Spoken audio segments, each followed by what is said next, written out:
Makanya yang rusak kita sama kita itu ya kita sendiri. Yang membuat kita pecah sendiri ya karena kita sendiri, Bang.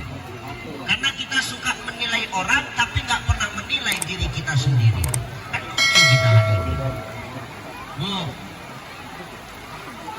Orang cok ada apa toh? Bos. Deres. Banjir. Banjir.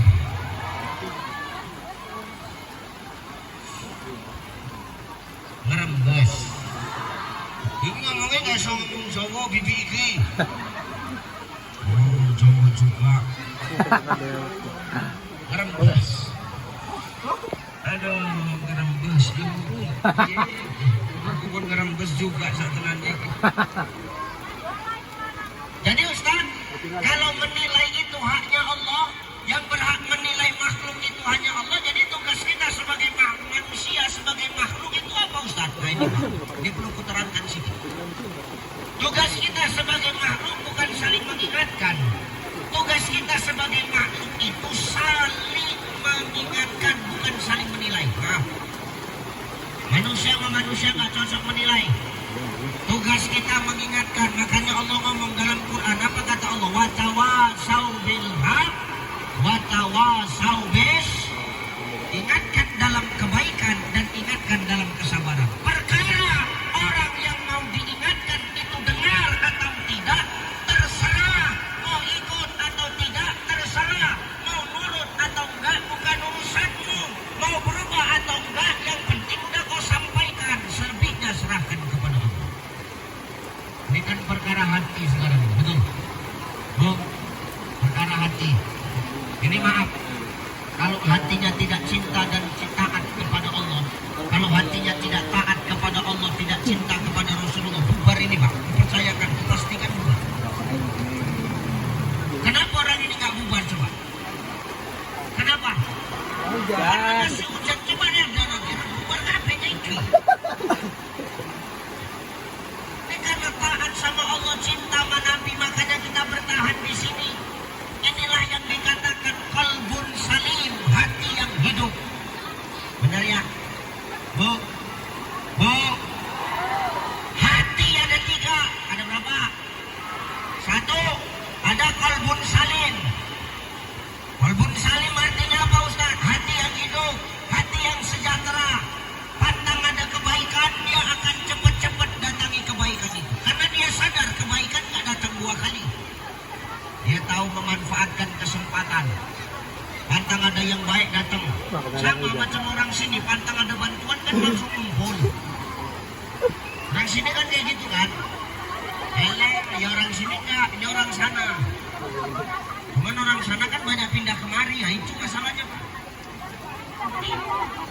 Maka hati yang hidup itu kan hati yang condong kepada kebaikan. Pantang dengar kebaikan, dia datangi kebaikan itu. Fastabiqul khairat, berlomba-lomba dalam kebaikan. Ya Bu ya. 2, ada namanya qalbun marid. Qalbun marid itu apa Ustaz? Hati yang sakit. Orang kalau sakit dibawa kemana? Rumah sakit. Kalau udah di rumah sakit diapain? Diobatin. Orang kalau sakit udah diobatin kan 2, antara sehat atau mati kan gitu. Kalau sehat alhamdulillah, kalau mati ya dikubur Bang. Bukan Allah yang tahu. Hanya kalau hati kita sakit, datang ke majelis ilmu, obatin supaya hati kita sehat lagi balik. Radang kafe. Wes gak ngomong doang, wes ngomong kapan kopoyo tak kopoyo ya. Regane ya, wes gak tahu. Wes berembus gak kena-kena ya. Ya seruk kopo meneh kuwe, aku sing tuwek meneh iki wis terus tenan iki sing.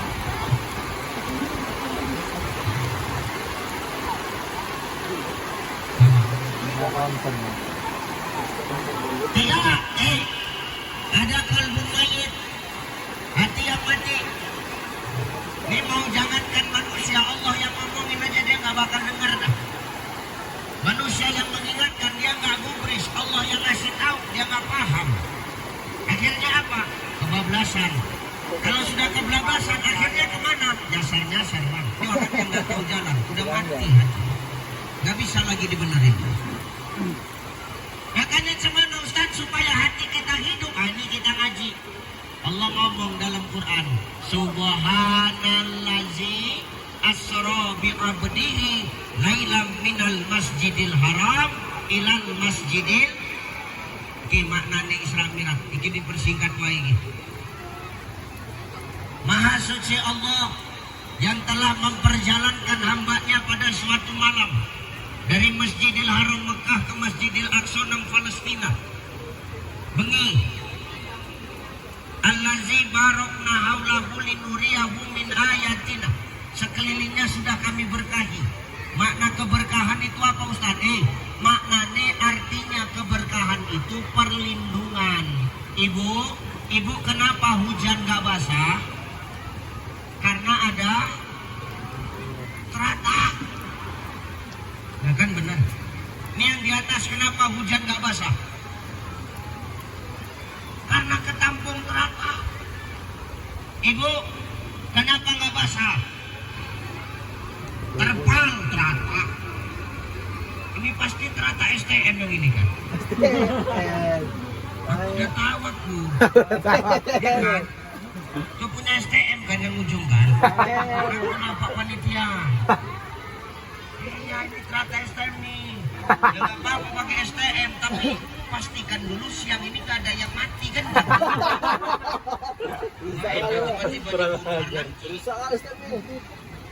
Bu, kalau di situ nggak kena hujan kenapa? Ada tempias. Ibu di sini nggak kena hujan kenapa? Terata. Padahal ini teratanya cantik kok, banyak yang di sini yang rembes ya. Berarti yang di sini cantik semua udah ini. Cantik semua main-main. Oh iya banjir. Insya Allah Bu, banjir ini nanti jadi saksi di surga kau nanti dibela sama air banjir itu. Nek ikhlas, nek nggak ikhlas ya nggak mungkin dibela juga. Iya. Maha suci Allah Subhanahu. Maka bagaimana mendapatkan hati yang bersih? Allah jawab dalam Quran surah Al-Isra. Inilah bulan Rajab nih. Maka apa hikmah daripada bulan Rajab ini? Satu, dengar. Allah meletakkan kalimat Subhanahu. Makna kalimat Subhanahu ini Bu, ini kalimat apa? Kalimat Subhanahu. Kalimat apa? Tas.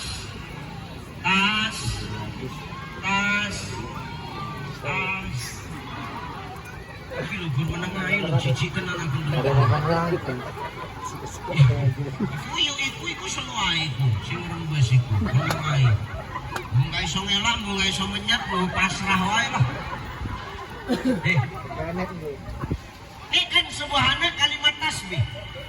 Kenapa Allah meletakkan kalimat tasbih di awal pangkal Quran surah Al-Isra?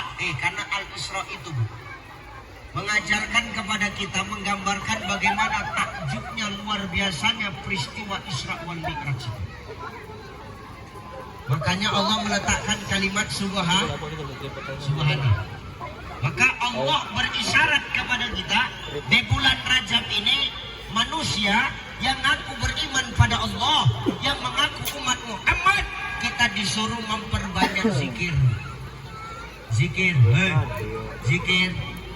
Zikir itu eling, ingat. Zikir artinya ingat, eling kalau Gusti Allah. Zikir itu nggak mesti subhanallah walhamdulillah wala ilaha illallah wallahu akbar, nggak mesti itu. Ini duduk dengarkan ilmu pun zikir, sholat pun zikir, baca Quran pun zikir. Asalkan ingat sama Allah, ngobrol-ngobrol rame-rame ngomongin kebaikan, ingat Allah, itu pun termasuk zikir. Di zikir itu bukan mesti subhanallah walhamdulillah wala ilaha illallah wallahu akbar. Maka di bulan Rajab ini kita disuruh banyak zikir Pak. Kenapa? Karena Rajab ini adalah gerbang menuju Ramadan. Tilut meneh Ramadan, betul? Iki Rajab, Pak Rajab, Sa'ban, habis Sa'ban, Ramadan. Maka Rajab ini gerbangnya Ramadan. Kenapa Rajab ini kita suruh banyak zikir? Supaya nanti sampai di Ramadan hati kita sudah bersih dari penyakit hati. Bu, kenapa kita suruh banyak zikir di bulan Rajab? Supaya nanti bulan Ramadan sampai sama kita, hatinya kita sudah bersih. Kadang-kadang kan kita sama orang jelek aja pikiran kita. Sama tetangga suujon aja, pikirannya jelek aja kan. Kepo apa? Gue kepo. Ya benar ya. Kenapa buat kita kepo sama orang lain? Apa yang menyebabkan kita ingin tahu aja apa yang dibuat orang? Kenapa kita mau tahu aja urusan orang? Jawabannya satu kok, kata Syekh Jalaluddin Rumi. Apa kata Maulana Rumi? Kata Maulana Rumi, Bapak Ibu, yang menyebabkan kita hari ini kepo, pingin tahu urusan orang, cuman satu. Apa? Karena kita tidak tahu kunci kenikmatan dalam hidup. Kalau kita tahu kunci kenikmatan dalam hidup, nggak akan kepo kita sama urusan orang.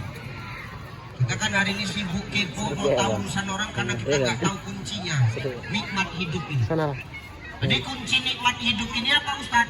Dengarkan ya, ini rumah men teles men jarno. Tekan omat tinggal dibilas. Ini penting ini. Kunci nikmat dalam hidup cuma satu. Kata Maulana Rumi, jangan sibuk mencari tahu apa yang orang punya, tapi sibuklah mengurus apa yang Allah titipkan kepadamu. Selesai. Benar nggak? Hari ini kan kita sibuk ngurus kita wong. Wongkon nganen sawite dewi, sawite wong dipanen ke ngopoi kowe. Benar ya? Hari ini kita sibuk ngurus urusan orang ngapain? Kalau kita sibuk ngurus punya orang, punya kita lupa. Terakhir punya kita nggak diurus-urus, punya kita diurus orang. Mau? Ibu sibuk ngurusi suami orang, suamimu nggak keurus, terakhir suamimu diurus orang, mau? Ya.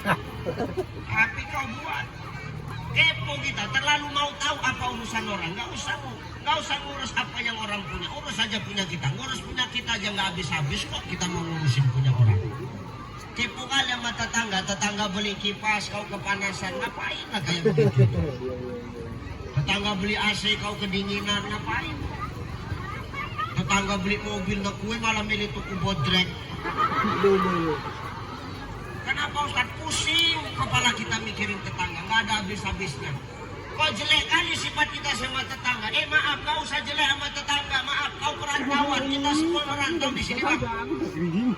Kalau kita nggak bagus sama tetangga, siapa lagi lah keluarga kita? Apapun ceritanya, bagaimana bentuknya tetanggamu, itulah keluarga terdekat. Susah senang yang tahu tetangga. Betul apa ya? Tapi Ustaz, tetanggamu nggak bagus. Biasa itu, tetanggamu pun gitu. Buat kolak letak dalam mangkok, antar ke rumahnya, kolak habis, mangkok nggak pulang saja. Mungkin tetanggamu pun gitu juga. Ya, itulah tetangga, saudara terdekat kita, baik buruknya kita, sukses senangnya kita yang tahu dia.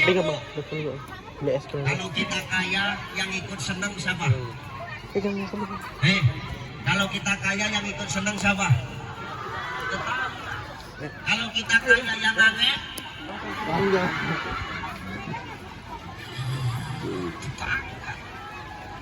Kita susah yang nolong, kita susah yang ngenyek. Tetangga kan aku tuh. Macam mana model tetangga kita, mangkana yu'minu billah wal yawmil akhir falyasir rahimah, kata Nabi. Siapa yang beriman kepada Allah, beriman kepada hari akhir, maka tetap sambung tali silaturahim. Caranya gimana? Jangan sibuk ngurus apa yang dia punya, urus saja apa yang Allah titipkan sama kita. Karena semua masing-masing punya tanggung jawab. Ini kan titipan semua ini, betul nggak? Jabatan titipan, jadi sekdes titipan des.